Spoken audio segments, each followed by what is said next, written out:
السلام عليكم.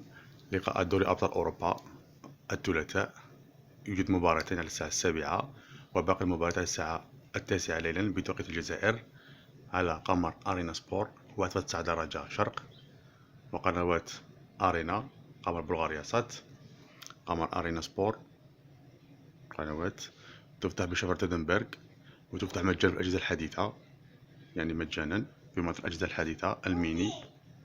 تنقل معظم المباريات برشلونة جوفنتوس في واحد، وأيضا باين سان جيرمان، وأيضا مانشستر يونايتد.